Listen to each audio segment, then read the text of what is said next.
Guys, শিয়ালটি খরগোশের গর্তের সামনে দরজাটি লাগিয়ে দেয়। এরপর দরজাটিতে টোকা দিতেই খরগোশটি বের হয়ে বলে, তোরা কে রে তুই মা?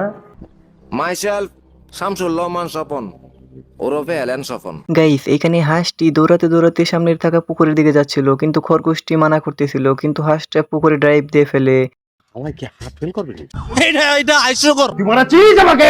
গাইস, এখানে হাঁস আর খরগোশ মিলে অনেক গুপ্তধন পেয়ে যায়, কিন্তু এখানে হাঁস এতগুলো গুপ্তধন একা নিতে চেয়েছিল, এই কারণে খরগোশকে মাটি চাপা দিয়ে নিজেই গুপ্তধনের কাছে চলে যায়। বেটা বেয়াদবি কিন্তু বেশি হয়ে যেতেছে। এরপর হাঁসটি অনেক সৈন্য নিয়ে বের হচ্ছিল, তখনই তার সামনে अस्सलाम वालेकुम बड़ भाई। मजा नहीं आ रहा है। এরপর গাইস, এই লোকটি ছুরি দিয়ে হাঁসটির মাথার উপরে আঘাত করে, আর এখানে ক্যাপটি দুই ভাগ হয়ে যায়, আর হাঁসটি বলে, আমি ইংলিশ ছাড়া কথা বলি না আর কি, এভরিথিং।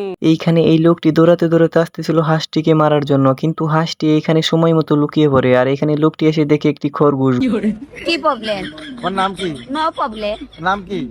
এরপর গাইস, এই লোকটি এই খরগোশকে ধরে ফেলে। এরপর এই খরগোশটি বোতল থেকে বের হয়েই বলে, আচ্ছা ভাই, আমাকে দেখে কি মনে হয় আমি ভালো লোক?